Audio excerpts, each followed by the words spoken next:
Everybody on The Summer I Turned Pretty sucks, and we need to talk about it, you may be asking, based on that clickbait headline. Do we really need to talk about it? And if you're asking, that's exactly why we do. Based on our readership demo, this show probably isn't meant for you. It's definitely not meant for me. And that is exactly why we need to talk about it, or at least what I want to talk about. As for why everyone sucks, we'll get there. For those who are unaware, The Summer I Turned Pretty just wrapped its 3-season run on Prime Video. Follow-up movie now to come. Based on the YA trilogy by Jenny Han, the primary story is about Isabel Belly Conklin and the love triangle between brothers Conrad, Con or Connie, and Jeremiah, Jerry or Super Senior Fisher. Their mothers are best friends, and so they've grown up spending the summers at the Fishers' summer home in Cousins Beach, a fictional New England/Cape Cod kinda place. There are other characters and relationships, of course, but the central driver of the 3-season/book arc is this complicated love triangle. Kaylee has a great breakdown of all this, along with why this show popped this summer. Speaking of that pop, look, I'm a middle-aged white dude. As I said, this show is 100% not for me. I'm not the intended audience, and I don't see any meaningful value, especially now that it's over, in unpacking it critically. But I have nieces who range from pre-teen to late teen, and this summer, this show has been everything for them. It popped with the young girl demo in a crazy way.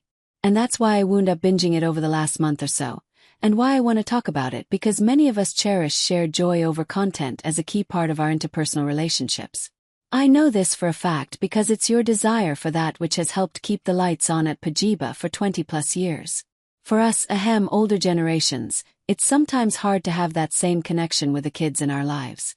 Sometimes we hit a jackpot, but usually the stuff they love is too hard for us to swallow, and the stuff we love they just don't care about. So we settle around the plenty good enough shows and movies. But the trick with a show like The Summer I Turned Pretty is that for these kids, they don't just love this show, they have been consumed with it. And it's perfectly fine enough in a way that adults can watch. And I know at least a few grown-ups who have been as hooked as the youths.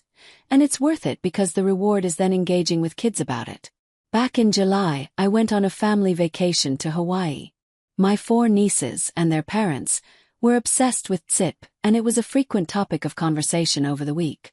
They're so obsessed that while we were on the top of a volcanic mountain watching the sunrise, 2 of the teens orchestrated a series of photos of their favorite scenes from the latest episode, with a beautiful sunrise serving as little more than a background filter. When I told them I'd be writing about this in this article, they rushed to give me all the photos. Example.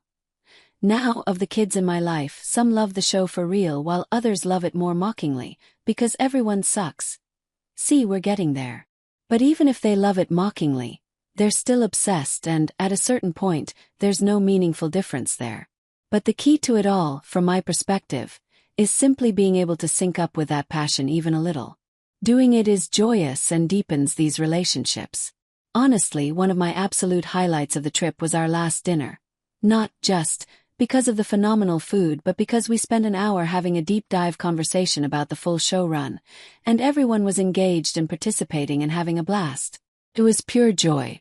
And so I binged the hell out of the show to get caught up so I could text with all these kids about it.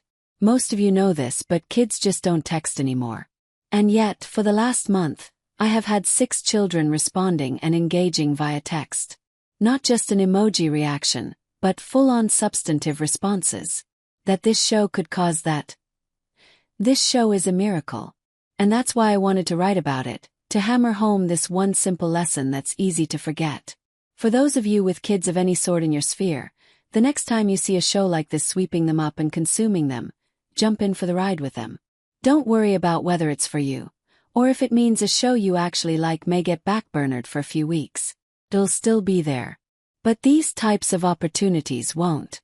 And so now, finally, we come to the headline clickbait about how everyone sucks. I'm not talking about the acting or the writing again. I'm not going to get into criticism, although I'd bucket all of that as falling in the occasionally laughable to fine enough to sometimes good spectrum. I'm saying that as written, every character asterisk makes terrible decisions all the time, and acts juvenile well past an appropriate age. The show rockets well past the college years by the end. Say this to one of those children who love the show, and you'll get an earful. And that's great. I love that for them. The verdict is still out on whether the kids, generally and collectively, are gonna be alright. When they show up defending someone like Steven, though, I'm not sure. Asterisk Taylor almost doesn't suck, other than her insatiable love for Steven. But there is truly only one flawless character. While Team Con or Team Jerry doesn't matter anymore, let it be known that I am, and always will be Team Taylor's mom. Lucinda Comey. Please like, comment, share and subscribe my channel.